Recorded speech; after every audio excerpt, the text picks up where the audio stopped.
구독과 좋아요는 저에게 모두 다 큰 힘이 됩니다. 안녕하세요. 거북이의 별책 부록의 거북이입니다. 여러분은 평소 어떤 색을 좋아하시나요? 내 특성에 따라 어떤 색을 가까이 하면 재물운이 좋아진다고 해요. 특히 색깔은 심리적으로도 무시할 수 없는 것 같아요. 중요한 날에는 빨간 속옷을 입으면 좋은 결과가 나오고, 파란색을 지니고 다니면 행운이 찾아오고, 이런 이야기들이 있잖아요. 일단 마음가짐이 달라지는데요. 오늘 함께할 내가 춤추면 코끼리도 춤춘다의 저자 이서연 작가는 대한민국 상위 0.01%의 부자가 찾는 행운의 여신으로 알려져 있어요. 더 해빙 책의 저자이기도 하죠. 그녀가 알려주는 흥미로운 내용들이 많은데 오늘은 나에게 맞는 재물운이 들어오는 색, 부자 이야기를 해볼게요. 일반적으로 서양 점성학에서는 내 안의 나를 7가지 특성들로 구분합니다. 이 특성들 중 내 안의 나는 어떤 모습인지 생각해보고 나의 강점을 찾아보세요. 자신의 특성에 맞는 강한 모습을 활용하는 노력을 한다면 내 인생의 행운과 행복을 불러들일 수 있다고 해요. 이 특성을 잘 활용하면 겉으로 불가능해 보였던 행운을 불러오고 예상치 못했던 재물을 끌어들이게 될 것이라고 합니다. 어렵지 않으니 지금부터 한번 생각해 보세요. 하나, 카리스마 있고 외향적인 나입니다. 카리스마 있고 매사에 외향적인 사람은 돈이나 재산을 자신의 권력 기반으로 삼거나 자신을 대표하는 큰 특징이라고 생각합니다. 물론 이런 것을 노골적으로 대놓고 이야기하진 않지만 자신의 부족한 면을 재산을 통해 보상받으려는 심리가 숨어 있습니다. 적극적이고 긍정적인 에너지가 강해서 항상 소유욕에 불타고 재물의 활용 능력이 뛰어납니다. 이런 사람은 노란색을 가까이 하면 더 많은 재운을 불러옵니다. 둘, 직관력이 뛰어난 나입니다. 직관력이 좋은 사람은 부동산 운이 좋습니다. 돈에 대한 감정 기복도 아주 심해서 돈이 밀물처럼 마구 밀려오기도 하지만 썰물처럼 대책 없이 쑥 빠져버리기도 합니다. 그래서 돈에 대한 가치가 흔들릴 때가 많다고 해요. 부동산 값이 기복이 심한 것처럼요. 이런 모습이 강한 사람은 감정 변화와 어려운 시기를 대비해 꼭 저축을 해둬야 합니다. 성품이 온화하고 남에게 좋은 인상을 주기 때문에 인간관계로 재산을 불릴 수 있는 강점이 있습니다. 이런 분들은 은색이나 스트라이프 무늬가 재물운을 상승시킨다고 해요. 셋, 호기심이 많고 커뮤니케이션을 잘하는 나입니다. 매사에 호기심이 강한 사람은 커뮤니케이션과 관련된 직업이나 재능을 통해 돈 벌 기회가 많이 생긴다고 해요. 이런 사람들은 자신의 재주로 돈을 벌기 때문에 상대방을 볼 때도 돈이나 재산 등을 기준으로 평가하는 경향이 강합니다. 남보다 재테크에 관심이 많고 남에게 신뢰를 주는 편이라 돈이 안정적으로 쌓인다고 합니다. 이런 분들은 어떤 색이라도 재운이 좋은 편이니 자신이 끌리는 색을 자연스럽게 선택하면 됩니다. 넷, 즐기고 사랑하는 나입니다. 이런 예술적인 기질이 타고난 사람은 인생을 즐기면서도 돈이나 재산에 대해서 남다른 애착을 갖는 경우가 많은데요. 특히 예술적 가치가 높은 소장품을 소유하려는 욕구가 강합니다. 이런 성향이 강한 사람은 돈을 많이 벌어야만 사람들이 자신을 사랑하고 또 관심을 보일 것이라 생각합니다. 그래서 더 재물을 좋아하고요. 이런 분들은 파스텔 톤의 색깔이 재운을 불러들인다고 해요. 5. 정열적이고 용기가 많은 나입니다. 행동이 앞서고 정열적이며 용기가 많은 사람의 경우는 돈이 꾸준히 들어오지만 또 나가게 되는 경우도 많습니다.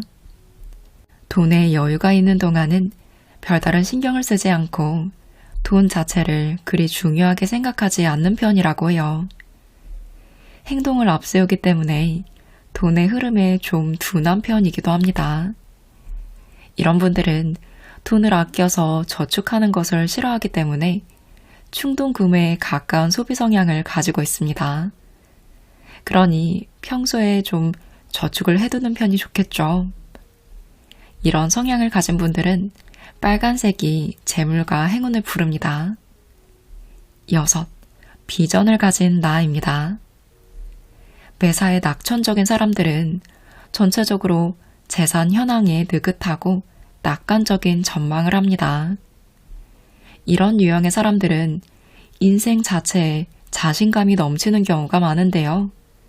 또 자신이 운이 좋다고 생각하는 경향이 많습니다. 실제로 큰 부자들이 공통적으로 가지고 있는 성향이기도 한데요. 이들은 돈이 필요할 때마다 어디에선가 꼭 돈이 들어옵니다. 돈에 너무 집착하지 않고 돈은 써도 또 들어온다는 태도를 가지고 있기 때문에 절대로 굶어 죽는 일은 없다고 합니다. 만약 너무 무능해서 자신의 행운을 통째로 날려버리지만 않는다면 말이죠. 이런 분들은 남색이나 푸른색이 재운을 좋게 만들어줍니다. 7. 인내심이 강한 나입니다. 이 성향의 사람들은 돈이 얼마가 있든 상관없이 늘 두려움과 불안에 시달립니다. 돈이 많아도 걱정, 적어도 걱정인 타입이 많은데요. 뿐만 아니라 아주 예민해서 만일 자신이 재산을 모두 잃고 가난해지지 않을까 늘 두려워하며 살아간다고 해요. 이런 사람은 부자가 되어도 정말 미친 듯이 열심히 일합니다. 그래서 충분히 안정적인 상태가 되었는데도 여전히 가난하다고 느낍니다. 이들에게 충분한 돈이란 절대 있을 수 없는 것이죠. 이런 사람들은 대부분 세상에서 무엇보다 가장 중요한 것이 결국 재산이라고 생각합니다. 돈에 신경을 너무 많이 쓰고 걱정을 하기 때문에 오히려 돈을 벌 기회를 놓치는 경우가 많다는 점도 명심해야 합니다. 이런 성향의 사람들은 검정색이 재운을 좋게 해준다고 해요. 여러분은 어떤 성향이 강하신 편인가요? 저는 좀 행동파여서 5번도 있는 것 같고 6번 성향도 조금은 가지고 있는 것 같아요. 이 중에서 강하다고 생각하는 특성도 있고 약하다고 생각되는 특성도 있으실 거예요. 강하다고 판명된 모습은 성공을 부르고 약하다고 생각하는 모습은 실패를 부른다고 해요. 이 특성들을 참고해 자신이 강한 모습이라고 생각하는 특성을 리더로 삼아 7가지 모습을 적절히 통합해 나아가기 시작하는 순간 세상의 모든 부자들에게 베풀어진 축복이 우리에게도 쏟아질 것이라고 저자는 확신합니다. 운명학은 분명하게 모든 사람이 행복하게 살 수 있고 또 부자가 될 수 있음을 가르치고 있습니다. 단지 사람들이 그 방법을 모를 뿐이죠. 인생에서 기회는 버스처럼 지나갑니다. 그걸 잡으려면 내가 정말 가고 싶은 목적지가 어디인지를 항상 생각하고 있어야 합니다. 가야 할 목적지도 정하지 않고 무작정 버스가 오기만을 기다려서는 안 됩니다. 반드시 우리가 가고 싶은 목적지인 부자의 길을 가는 버스를 올라타야 하는데요. 그 버스에는 먼저 탄 부자들이 많이 있겠죠. 이들이 그 버스를 먼저 탔다고 미워하거나 싫어해서는 안 됩니다. 만약 지금 당신이 가난하더라도 버스에서 만난 부자 친구와 같이 있으면 마음이 편해야 합니다. 부자 친구도 그런 당신을 편하게 생각하고 좋아할 것입니다. 부자 친구는 좋은 운을 제대로 활용하는 방법을 알고 있을 것이고, 더불어 우리의 재운을 더 좋게 만들어줄 것이라고 저자는 말합니다. 지금까지 내가 살아온 걸 봐도 나는 운이 정말 좋은 편이야. 내게는 이상하게 좋은 일만 생기거든. 앞으로도 모든 일이 내가 원하는 대로 잘 풀릴 거야. 이런 말을 자신있게 할 수 있으면 우리에게 행운과 재운이 늘 붙어 다닙니다. 이제 타고난 재운의 그릇에 불을 가득 채우는 것은 여러분의 몫입니다. 서윤 작가님의 저서에서 몇 번 봤는데, 저는 이 이야기를 예전에 한번 보고 힘을 얻기도 했지만 너무 사랑스러워서 늘 기억에 남아 있었거든요. 여러분도 한번 들어보세요. 어떤 사람이 정원에 여러 가지 꽃들과 나무를 심었어요. 열심히 물을 주고 정성을 다해 가꿨지만 날이 갈수록 정원이 피어나기는커녕 모든 것들이 시들어만 갔습니다. 고민을 계속하던 그는 어느 날 꽃과 나무들에게 이렇게 물었어요. 너희들은 내가 무엇을 못해주고 안 해줬길래 이렇게 시들어만 가니? 은행나무가 말했습니다. 제가 소나무처럼 높은 기품이 없기 때문이랍니다. 소나무도 힘없이 대답합니다. 저는 사과나무처럼 맛있는 열매를 맺을 수 없기 때문에 자신이 없어요. 그러자 사과나무도 지지 않고 거들었습니다. 저는 해바라기처럼 크고 아름다운 꽃을 피울 수 없기 때문이랍니다.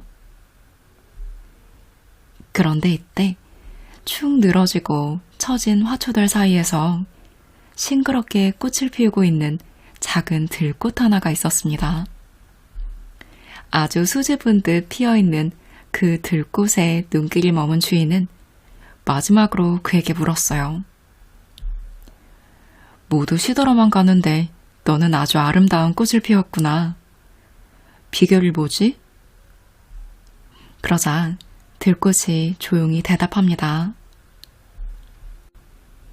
저에게는 남들에게 전혀 없는 작고 소박한 멋이 있답니다. 이런 멋이 사람들에게 기쁨을 준다는 것을 알고 있기 때문에 제 모습에 충실할 수 있어요. 그리고 이런 제 모습이 사랑스럽고 좋아요. 그러니 자신있게 피어날 수 있죠. 작은 들꽃의 말을 들은 정원의 꽃과 나무들은 그제서야 자신에게도 다른 식물에게 없는 장점이 있다는 것을 깨달았습니다.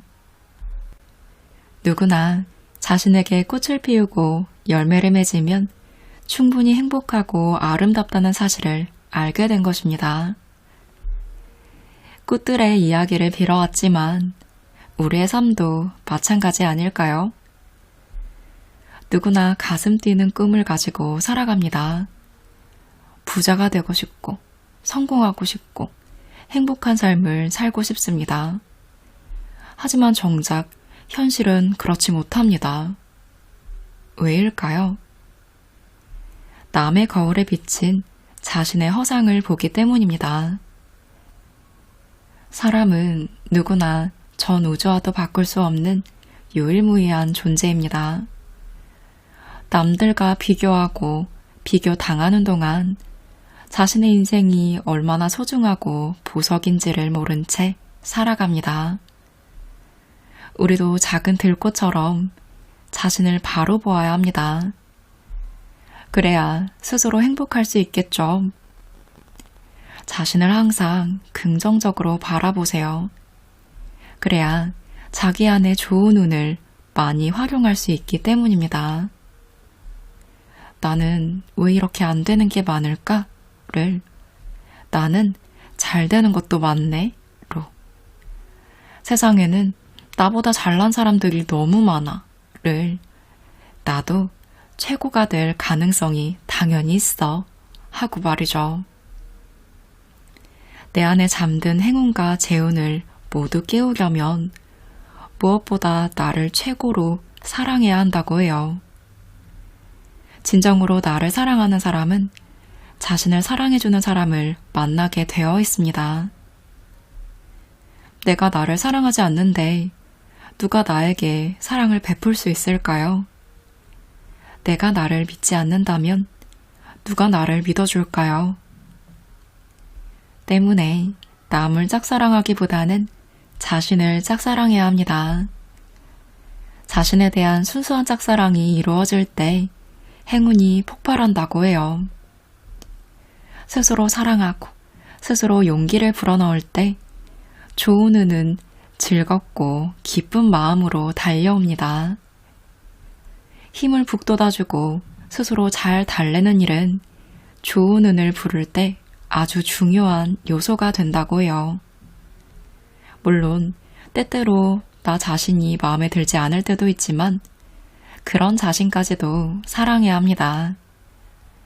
자신을 사랑하는 법을 아는 사람만이 남을 사랑할 줄 압니다.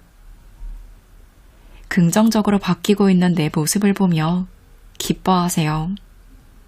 행복한 마음으로 나에게 말을 걸어보세요. 이렇게요. 나는 나여서 행복해. 나는 나를 제일 좋아해. 내 안의 행운이 현실로 다가오고 있어.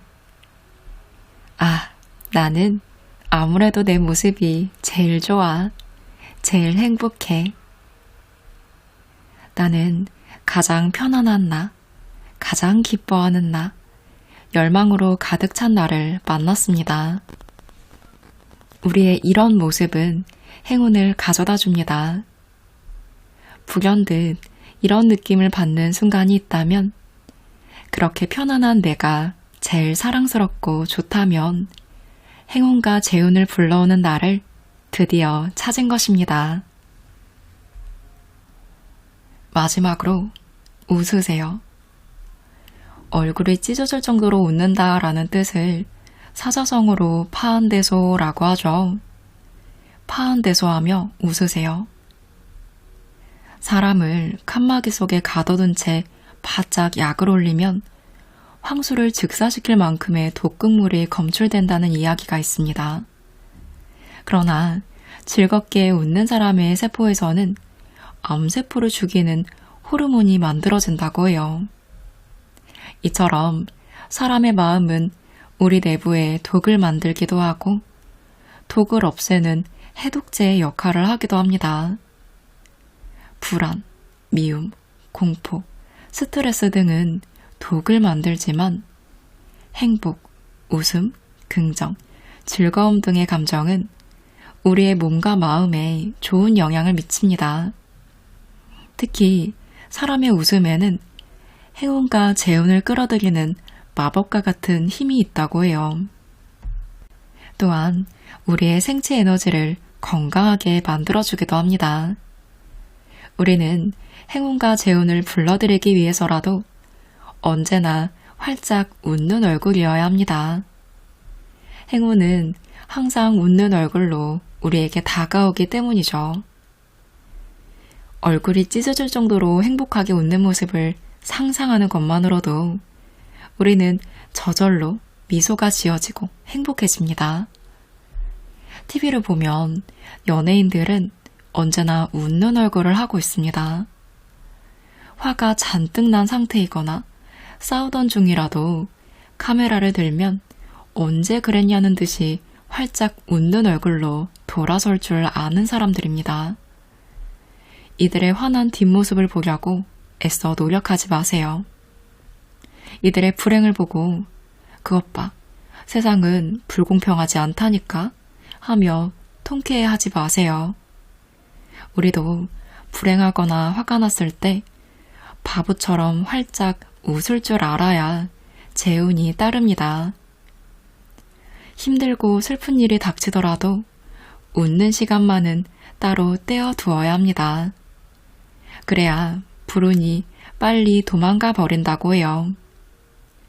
동양의 관상학에서도 웃는 얼굴은 제목이 세지 않는 사항이라고 합니다. 웃는 얼굴은 입꼬리가 올라가기 때문에 재물이 흘러내리지 않는다는 뜻입니다. 반면 화가 난 얼굴이나 찡그릴 때는 입꼬리가 내려가기 때문에 아무리 좋은 재운이라도 그대로 흘러내린다고 해석합니다. 웃는 얼굴은 자신이 타고난 재운을 더욱 좋게 할 뿐만 아니라 더 나아가 다른 사람의 운도 좋게 만든다고 해요. 행복한 상상을 하면서 거울 앞에 서서 밝은 얼굴로 마음껏 웃어보세요. 분명히 나의 웃는 얼굴을 보고 운이 좋은 사람들이 먼저 다가와 새로운 기회를 내밀 것입니다. 자연스럽게 웃기 위해서는 눈까지 온전히 웃을 수 있도록 얼굴 근육의 긴장을 풀어야 할 텐데요. 당신에게 내가 지닌 좋은 것들을 주고 싶다. 이런 마음에서 우러나는 웃음이어야 합니다. 우리는 아무리 웃어도 돈 한 푼 들지 않잖아요. 이걸 생각해보면 이렇게 남는 투자도 없는 셈이죠. 잔잔한 미소로는 행운을 부르는 힘이 약하다고 해요. 크게 웃으면 그만큼 큰 행운이 찾아온다는 것 기억해 보시기 바랍니다. 여러분, 잔잔한 미소가 아닌 유쾌하게 활짝 웃는 것, 박장대소하며 하루에 한 번 이상 크게 웃는 것 잊으셨을 것 같아서 오랜만에 짚어보았습니다. 오늘은 이서윤 저자의 내가 춤추면 코끼리도 춤춘다와 함께 재운과 행운이 들어오는 색과 그런 사람이 되기 위해 우리가 할 수 있는 행동들에 대해 알아보았습니다.